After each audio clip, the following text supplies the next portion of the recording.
ओम शांति।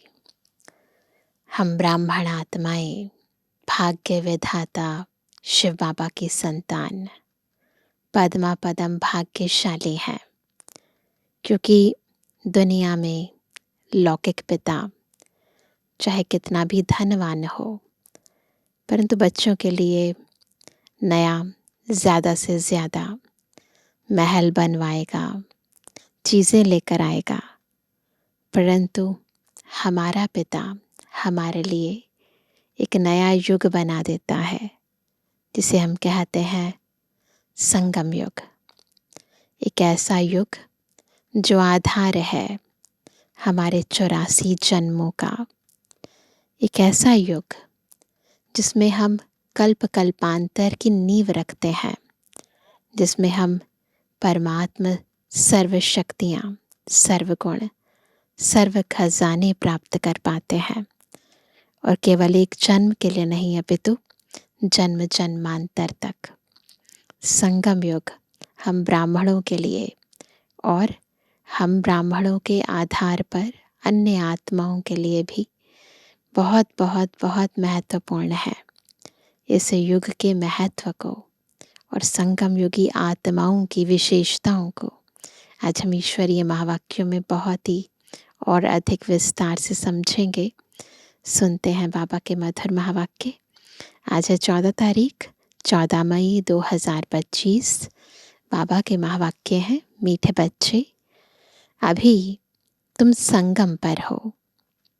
तुम्हें पुरानी दुनिया से ताल्लुक यानी नाता तोड़ देना है, क्योंकि यह पुरानी दुनिया अब खत्म होनी है ना। आप सोच कर चलें, संगम पर बैठे हैं, सतयुग आने वाला है और हम ये जानते हैं कि ये जो दुनिया हमने छोड़ दी है ये खत्म होने वाली है। अब हम मन और बुद्धि से इस युग में कितना जीते हैं, कितना संगम युग की अनुभूतियों में रमण करते हैं, ये हमारे ऊपर है। और इसी के आधार पर हमारी भविष्य प्रारब्ध बनने वाली है। प्रश्न है, संगम की कौन सी विशेषता सारे कल्प से न्यारी है? ऐसे तो बहुत सी विशेषताएं हैं, पर आज बाबा ने कहा उत्तर है संगम की ही विशेषता है। पढ़ते यहाँ हो, प्रारब्ध भविष्य में पाते हो। सारे कल्प में ऐसी पढ़ाई नहीं पढ़ी जाती। सारा कल्प देख लो तो उसके अंदर हमने अलग अलग समय पर अलग अलग विद्याएं हासिल की हैं। वह कहते सारे कल्प में ऐसी पढ़ाई नहीं पढ़ाई जाती जिसकी प्रारब्ध दूसरे जन्म में मिले। उसी जन्म में पढ़ते हैं, उसी जन्म में प्रारब्ध पाते हैं। अभी तुम बच्चे मृत्यु लोक में पढ़ रहे हो, अमर लोक के लिए, और कोई दूसरे जन्म के लिए पढ़ता नहीं है ना। है कोई ऐसा जो अगले जन्म के लिए पढ़ाई पढ़ रहा हो? गीत है, दूर देश का रहने वाला आया देश पर आए। दूर देश का रहने वाला आया, आया देश पर आए। दूर देश का रहने वाला आया, आया देश पर आए। मन से मन की पूछ रहा है, मन से मन की पूछ रहा है, अपना भेद छुपाए। दूर देश का रहने वाला आया, आया देश पर आए। दूर देश का रहने वाला आया। ओम शांति। दूर देश का रहने वाला कौन? यह तो कोई भी जानते नहीं। क्या उनको अपना देश नहीं है जो पराये देश में आए हैं? वह अपने देश में नहीं आते हैं। यह रावण राज्य पराया देश है ना। क्या शिव बाबा अपने देश में नहीं आते हैं? बाबा का देश कौन सा है जो बाबा स्थापन करते हैं? सतयुग, त्रेता। बाबा उसमें तो आते नहीं है, परंतु कब आते हैं? जब रावण राज्य होता है। तो बाबा कहते हैं क्या शिव बाबा अपने देश में नहीं आते हैं? अच्छा, रावण का परदेश कौन सा है और देश कौन सा है? शिव बाबा का अपना देश कौन सा है? पराया देश कौन सा है? फिर बाप आते हैं पराये देश में, तो उनका देश कौन सा है? अपने देश की स्थापना करने आते हैं। लेकिन क्या वह अपने देश में खुद आते हैं? आते हैं बाबा? तो एक दूसरे ने सुनाया बाबा को उस समय। अच्छा, इस पर सब विचार सागर मंथन करना। सतयुग त्रेता में तो आते नहीं, हम बुलाते भी नहीं, है ना। हम बुलाते ही इस समय है। यह बहुत समझने की बात है। रावण का पराया देश बताना बहुत सहज है। राम राज्य में कभी रावण आता नहीं।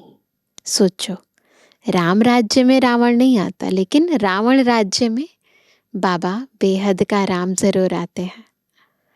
तो बाबा कहते हैं बाप को रावण के देश में आना पड़ता है, क्योंकि रावण राज्य को चेंज करना होता है।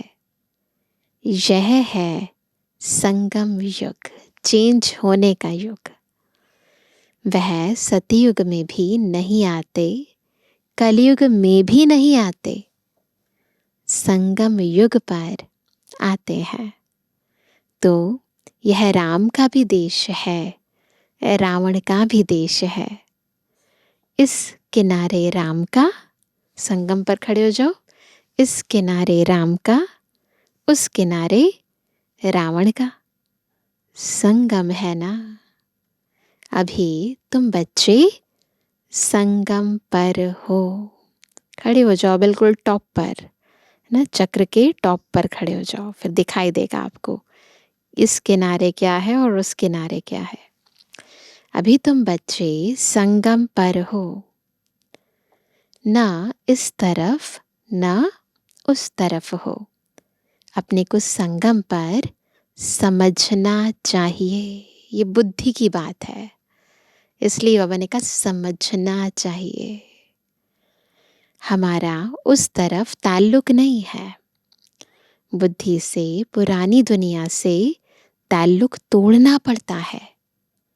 रहते तो यहाँ ही है, परंतु बुद्धि से जानते हैं यह पुरानी दुनिया ही खत्म होनी है।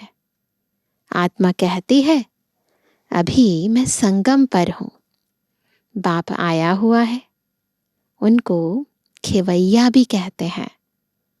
अभी हम जा रहे हैं, बाबा हमें इस पार से उस पार ले जा रहे हैं, खेवैया ले जा रहे हैं। तो बाबा कहते हैं अभी हम जा रहे हैं। कैसे? योग से। योग के लिए भी ज्ञान है, बिना ज्ञान के तो योग भी नहीं लगा सकते ना। बाबा का परिचय मिले, हमें हमारा यथार्थ ज्ञान मिले, तभी तो योग लगाएंगे ना। ज्ञान के लिए भी ज्ञान है। योग के लिए समझाया जाता है अपने को आत्मा समझो, है ना। योग लगाने से पहले हमें बताया जाता है कि हम कौन हैं। फिर बाप को याद करो, यह भी ज्ञान है ना। ज्ञान अर्थात समझानी। बाप मत देने आए हैं, कहते हैं अपने को आत्मा समझो। आत्मा ही 84 जन्म लेती है। बाप बच्चों को ही विस्तार से बैठ समझाते हैं। अभी यह रावण राज्य खत्म होना है। यहाँ है कर्म बंधन, वहाँ है कर्म संबंध, यहाँ कर्म बंधन है और वहाँ कर्म संबंध है। बंधन दुख का नाम है, संबंध सुख का नाम है। कंट्रास्ट है पूरा। अब कर्म बंधन को तोड़ना है। बुद्धि में है हम इस समय ब्राह्मण संबंध में हैं, फिर दैवी संबंध में जाएंगे, है ना। ब्राह्मण संबंध का यह एक ही जन्म है। फिर क्या होगा? फिर 8 और 12 जन्म दैवी संबंध में होंगे। सतयुग के 8 जन्म, त्रेता के 12 जन्म। यह ज्ञान बुद्धि में है, इसलिए कलयुगी छी कर्म बंधन से जिसे ग्लानि करते हैं, इस दुनिया के कर्म बंधन में अभी रहना नहीं है। बुद्धि मिलती है, यह सब है आसुरी कर्म बंधन। हम भी गुप्त एक यात्रा पर हैं। यह बाप ने यात्रा सिखलाई है। फिर इस कर्म बंधन से न्यारे हो हम कर्मातीत हो जाएंगे। यह कर्म बंधन अब टूटना ही है ना। जब तक ये टूटे नहीं तब तक आगे बढ़े नहीं ना। हम बाप को याद करते हैं कि पवित्र बन, चक्र को समझ, चक्रवर्ती राजा बने। पढ़ रहे हैं, फिर उनका एम ऑब्जेक्ट प्रारब्ध भी चाहिए ना। तुम जानते हो हमको पढ़ाने वाला कौन है? बेहद का बाप है। बेहद के बाप ने हमको 5000 वर्ष पहले पढ़ाया था। यह ड्रामा है ना। जिनको कल्प पहले पढ़ाया था उनको ही पढ़ाएंगे। आते रहेंगे, वृद्धि को पाते रहेंगे। सब तो सतयुग में नहीं आएंगे, बाकी सब जाएंगे वापस घर। इस पार है नर्क, उस पार है स्वर्ग। तो ये यात्रा भी चल रही है हमारी, है ना। और खेवैया हमें यात्रा पर ले जा रहे हैं, इस पार से उस पार ले जा रहे हैं। उस पढ़ाई में तो समझते हैं, हम यहाँ पढ़ते हैं, फिर प्रारब्ध भी यहाँ पाएंगे। जो लौकिक पढ़ाई हम पढ़ते हैं उसमें तो यही समझते हैं ना। यहाँ हम पढ़ते हैं संगम युग पर। इनकी प्रारब्ध हमको नई दुनिया में मिलेगी। यह है नई बात, दुनिया से हटकर बात है। दुनिया में ऐसे कोई नहीं कहेंगे कि तुमको इसकी प्रारब्ध दूसरे जन्म में मिलेगी। इस जन्म में अगले जन्मों की प्रारब्ध पाना, यह सिर्फ इस संगम युग पर ही होता है। बाप भी आते ही संगम युग पर हैं। तुम पढ़ते हो पुरुषोत्तम बनने के लिए। एक ही बार भगवान ज्ञान सागर आकर पढ़ाते हैं नई दुनिया अमरपुरी के लिए। यह तो है कलयुग मृत्युलोक। हम पढ़ते हैं सतयुग के लिए, नरकवासी से स्वर्गवासी होने के लिए। यह है पराया देश, वह है अपना देश। तो इस पूरी मुरली के अंदर अपने मन बुद्धि को संगम युग पर खड़ा रखो, तो तभी ये मुरली यथार्थ बुद्धि में बैठेगी। तो ये है पराया देश, वो है अपना देश। उस अपने देश में बाप को आने की दरकार नहीं है, ज़रूरत नहीं है एक्चुअली बाबा को आने की ना। वह देश बच्चों के लिए ही है। सतयुग त्रेता हम बच्चों के लिए है। वहाँ सतयुग में रावण का आना नहीं होता है। रावण गुम हो जाता है। कब आएगा? फिर आएगा द्वापर में तो बाप भी गुम हो जाता है। रावण आता है, बाबा गुम हो जाता है। सतयुग में कोई भी उनको जानते नहीं, रावण भी गुम और राम भी गुम। तो याद भी क्यों करेंगे? सुख की प्रालब्ध पूरी होती है तो फिर रावण राज्य शुरू होता है। इनको पराया देश कहा जाता है। तो जो गीत सुना ना, दूर देश का रहने वाला आया देश पर आए, उसी के ऊपर ही सारी मुरली इर्द गिर्द घूम रही है। अभी तुम समझते हो, क्या समझते हैं? हम कहाँ पर हैं? हम संगम युग पर हैं। हमको रास्ता दिखलाने वाला बाप मिला है, खिवैया भी है, रास्ता दिखलाने वाला गाइड भी है। बाकी सब धक्के खाते रहते हैं। जो बहुत थके हुए होंगे, जिन्होंने कल्प पहले रास्ता लिया होगा, वह आते रहेंगे। तुम पंडे सबको रास्ता बताते हो। यह है रूहानी यात्रा का रास्ता। हम बताते हैं कैसे जाना है परम धाम, कैसे आना है फिर सतयुग में। सीधा चले जाएंगे सुख धाम। तुम पंडे पांडव संप्रदाय हो। पांडव राज्य नहीं कहेंगे, पांडव संप्रदाय है। इस समय हमारा राज्य थोड़ी ना है। राज्य न पांडवों को न कौरवों को है। इस समय तो किसी का भी राज्य नहीं है ना। दोनों को ताज नहीं है। भक्ति मार्ग में दोनों को ताज दे दिया है ना। भक्ति मार्ग में जो कहानी बताते हैं पांडवों की कौरवों की, उसमें दोनों को ही ताज दिखाते हैं ना। अगर दे भी तो कौरवों को लाइट का ताज नहीं देंगे, पवित्रता का ताज नहीं दे सकते कौरवों को।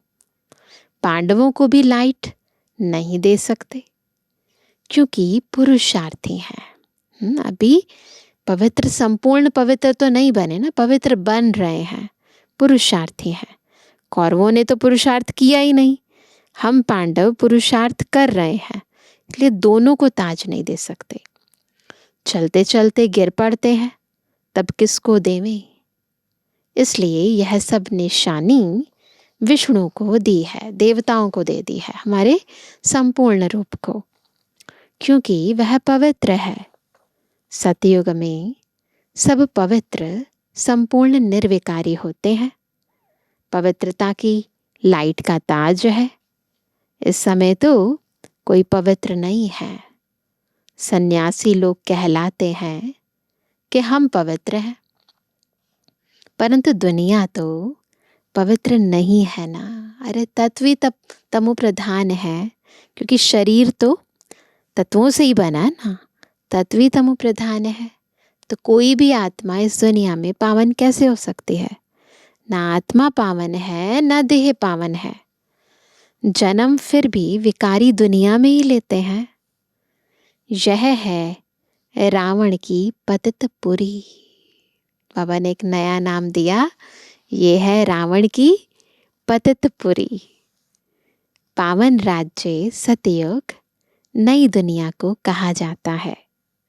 अब तुम बच्चों को बाप बागवान कांटों से फूल बनाते हैं।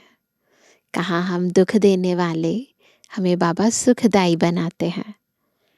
वह पतित पावन भी है, खिवैया भी है, बागवान भी है। कितने सारे नाम हैं ना, अनेक कर्तव्य हैं तो नाम भी हैं। बागवान आए हैं कांटों के जंगल में। तुम्हारा कमांडर तो एक ही है। अब हमारी सेना हो गई है, तो हमारी सेना का कमांडर भी एक ही है। यादवों का कमांडर चीफ शंकर को कहें, यूं तो वह कोई विनाश कराते नहीं हैं। जब समय होता है तो लड़ाई लगती है। ऐसे कोई शंकर विनाश नहीं करते हैं। कहते हैं शंकर की प्रेरणा से मूसलादी बनते हैं। यह सब कहानियां बैठ बनाई है। पुरानी दुनिया खत्म तो जरूर होनी है। मकान पुराना होता है तो गिर पड़ता है। मनुष्य मर जाते हैं। यह भी पुरानी दुनिया खत्म होनी है। पुरानी हो गई है ना। यह सब दब कर मर जाएंगे। कोई डूब मरेंगे, कोई शौक में मरेंगे। बॉम्ब्स आदि की जहरीली वायु भी मार डालेगी। बच्चों की बुद्धि में है कि अभी विनाश होना ही है। अब देखो, ये सब बाबा ने कब कहा था? जब साकार बाबा थे तब बाबा ने कहा था। और अब इतने सालों के बाद हम प्रैक्टिकल इन सब सीन्स को अनुभव कर रहे हैं। हम उस पार जा रहे हैं। कलयुग पूरा हो, सतयुग की स्थापना जरूर होनी है। फिर आधा कल्प लड़ाई होती ही नहीं। अभी बाप आए हैं पुरुषार्थ कराने। यह लास्ट चांस है। देरी की तो फिर अचानक ही मर जाएंगे।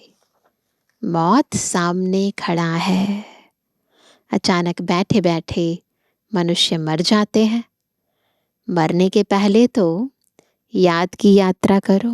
दुनिया में भी कोई मरने वाला होता तो कहते हैं ना, भगवान को याद करो। बाबा कहते हैं अभी सारी दुनिया का अंतिम समय आ रहा है, तो अब तो याद की यात्रा करो। अभी तुम बच्चों को घर जाना है। इसलिए बाप कहते हैं बच्चे घर को याद करो। इससे अंतमति सुगति हो जाएगी। घर चले जाएंगे, परंतु सिर्फ घर को याद करेंगे तो पाप विनाश नहीं होंगे। केवल घर को याद करने से पाप विनाश नहीं होंगे। बाप को याद करेंगे तो पाप विनाश हो और तुम अपने घर चले जाएंगे। इसलिए बाप को याद करते रहो। अपना चार्ट रखो तो मालूम पड़ेगा सारे दिन में हमने क्या किया ना। अपना पोता मेल रखो, सारे दिन का चेक करो। 5-6 वर्ष की आयु से लेकर अपनी लाइफ में क्या क्या किया। तो एक है पूरे दिन का, फिर लाइफ का भी, वह भी याद रहता है। ऐसे भी नहीं सारा टाइम लिखना पड़ता है, नहीं, ध्यान में रहता है। बगीचे में बैठ बाबा को याद किया। दुकान पर कोई ग्राहक नहीं है, हम याद में बैठे रहें, अंदर में नोट रहेगा। तो बाबा तरीका बता रहे हैं कैसे याद में रहो। अगर लिखने चाहते हो तो फिर डायरी रखनी पड़े। मूल बात है ही यह, हम तमु प्रधान से सतु प्रधान कैसे बने, पवित्र दुनिया के मालिक कैसे बने, पतित से पावन कैसे बने। यही है इम्पोर्टेंट बात। बाप आकर यह नॉलेज देते हैं। ज्ञान का सागर बाप ही है। तुम अभी कहते हो बाबा हम आपके हैं, केवल अभी। वैसे भक्ति में भी कहते हैं कि हे भगवान हम तेरे हैं, पर अब यथार्थ समझ के कहते हैं कि हम तेरे हैं। सदैव आपके ही हैं, सिर्फ भूल कर देह अभिमानी हो गए हैं, है ना। अभी आपने बताया है तो हम फिर देही अभिमानी बनते हैं। सतयुग में हम देही अभिमानी थे। खुशी से एक शरीर छोड़ दूसरा लेते थे। तो तुम बच्चों को यह सब धारणा कर फिर समझाने लायक बनना है। करेंगे ना ऐसे तो बहुतों का कल्याण होगा। बाबा जानते हैं ड्रामा अनुसार, नंबरवार पुरुषार्थ अनुसार सर्विसेबल बन रहे हैं। अच्छा, किसको झाड़ आदि नहीं समझा सकते हो? भला यह तो सहज है ना। झाड़ नहीं समझा सकते, विस्तार नहीं समझा सकते, तो बाबा कहते ये तो सहज है ना। किसको भी बोलो तुम अपने को आत्मा समझ बाप को याद करो। ये तो कर सकते हैं ना, यह तो बिल्कुल सहज है। यह बाप ही कहते हैं, मुझे याद करो तो विकर्म विनाश होंगे। और कोई मनुष्य कह ना सके सिवाय तुम ब्राह्मणों के। और कोई न आत्मा को न परमात्मा बाप को जानते हैं। ऐसे ही सिर्फ कह देंगे तो किसको तीर लगेगा नहीं, है ना। केवल मुख से नहीं बोलना, अनुभव करके आत्मिक स्थिति में स्थित होके सामने वाले को आत्मिक रूप में देखकर फिर बोलना है। तो मुख की बात तो कानों तक रहेगी, पर ये जो आत्मिक स्थिति में आंतरिक निज स्वरूप में स्थित होकर बोलेंगे ना, तो आत्मा तक बात जाएगी। तो बाबा कहते हैं ऐसे ही सिर्फ कह देंगे तो किसको तीर लगेगा नहीं, भगवान का रूप जानना पड़े। यह सब नाटक के एक्टर्स हैं।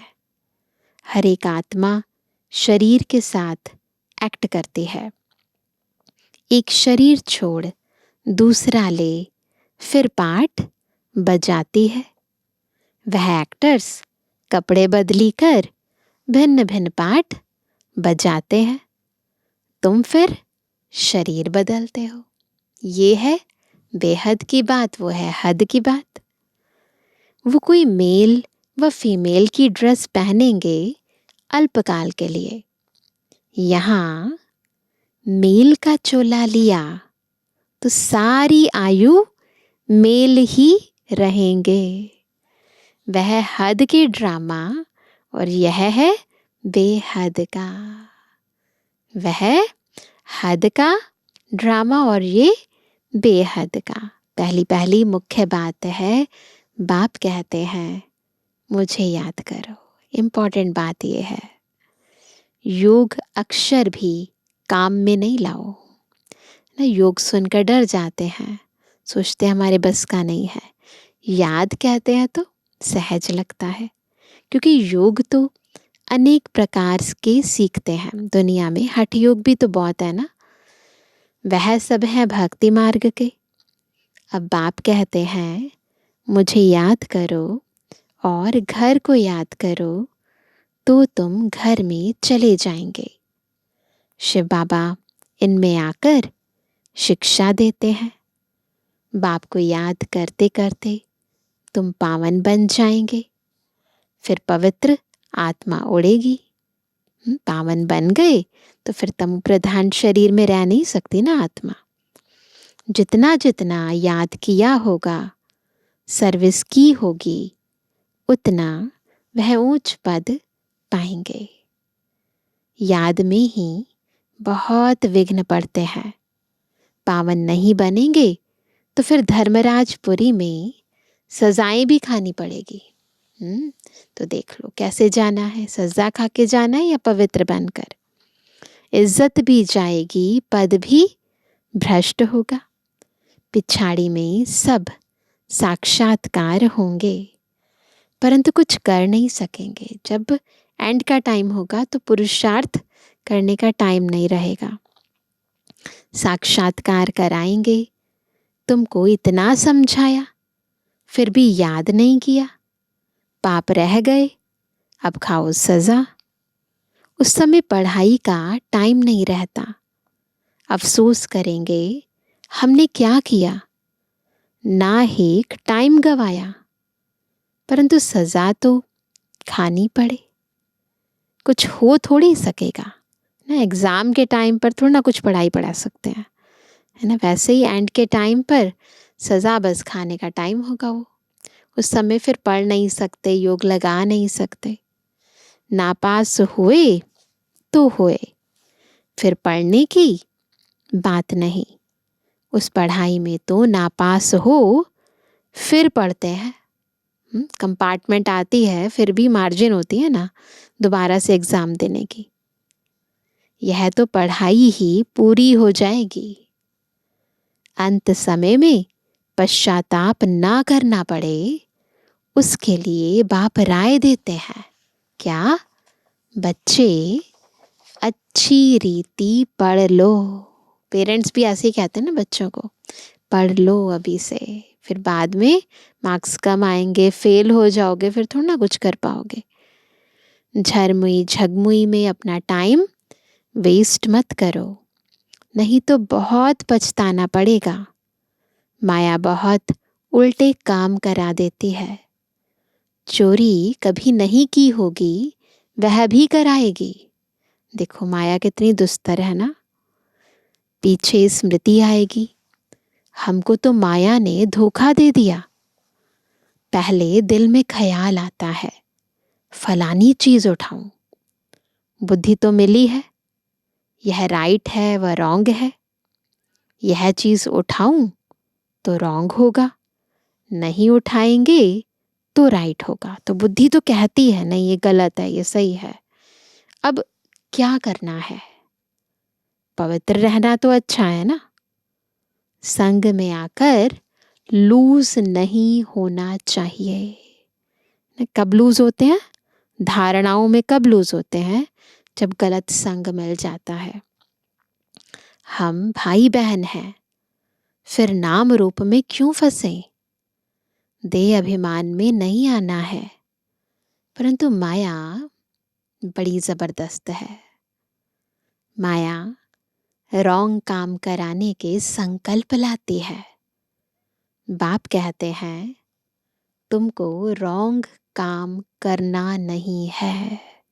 कुछ भी हो रॉन्ग काम करना नहीं है। लड़ाई चलती है, फिर गिर पड़ते हैं, फिर राइट बुद्धि आती ही नहीं है ना। एक बारी गलती हो गई ना, फिर बार बार होती है गलतियां।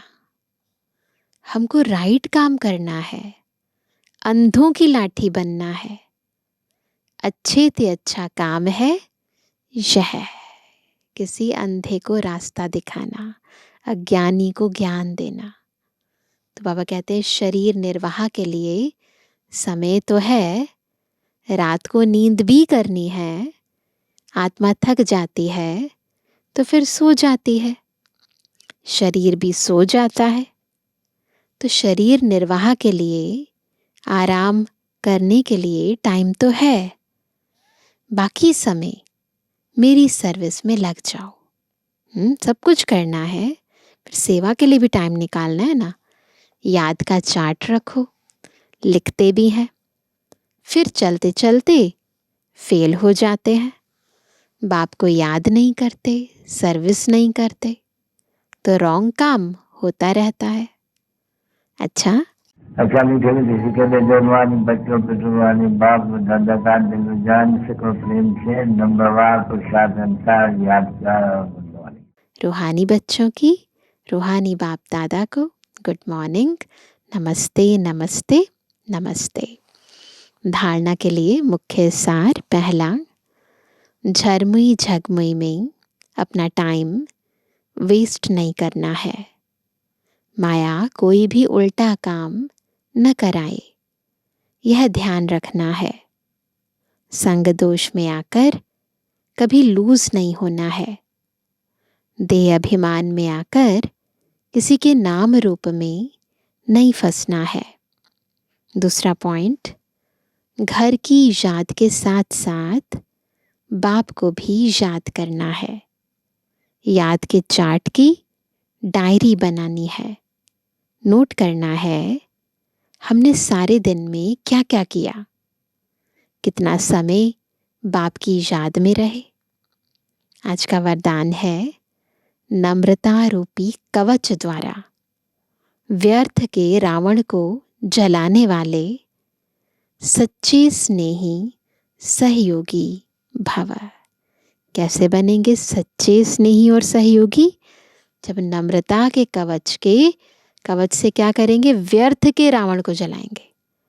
कवच कौन सा है? नम्रता, है ना। व्यर्थ बहुत आता है, पर व्यर्थ का जो मूल कारण होता है ना, वो अभिमान होता है। अगर नम्रता आ जाए तो व्यर्थ खत्म हो जाए और फिर हम सच्चे स्नेही और सहयोगी बन जाए। कोई कितना भी आपके संगठन में कमी ढूंढने की कोशिश करे, लेकिन ज़रा भी संस्कार स्वभाव का टक्कर दिखाई ना दे। अगर कोई गाली भी दे, इंसल्ट भी करे, आप सेंट बन जाओ। क्या करना है? सेंट बन जाओ, संत बन जाओ। अगर कोई रॉन्ग भी करता तो आप राइट रहो। कोई टक्कर लेता है तो भी आप उसे स्नेह का पानी दो। यह क्यों, ऐसा क्यों आता है ना मन में, यह क्यों, ऐसा क्यों, यह संकल्प करके आग पर तेल नहीं डालो। नम्रता का कवच पहन कर रखो, है ना। ये बाबा की श्रीमत है। जहां नम्रता होगी वहां स्नेह और सहयोग भी अवश्य होगा। इसलिए कुछ भी हो जाए, है ना, ये आग में तेल नहीं डालना है। हमें नम्रता का कवच पहन कर रखना है और स्नेह और सहयोग देते रहना है ना। स्लोगन है, मेरेपन की अनेक हद की भावनाएं एक मेरे बाबा में समा दो। बस मेरा कौन? मेरा बाबा। इस मेरे में सब मेरा समाहित है। आज का अव्यक्त इशारा रूहानी रॉयल्टी और प्योरिटी की पर्सनालिटी धारण करो। रूहानी रॉयल्टी का फाउंडेशन संपूर्ण पवित्रता है। तो अपने से पूछो कि रूहानी रॉयल्टी की झलक और फलक आपके रूप व चरित्र से हर एक को अनुभव होती है। नॉलेज के दर्पण में अपने को देखो कि मेरे चेहरे पर, चलन में वह रूहानी रॉयल्टी दिखाई देती है या साधारण चलन और चेहरा दिखाई देता है। तो खुद को खुद ही चेक करो। अच्छा, ओम शांति।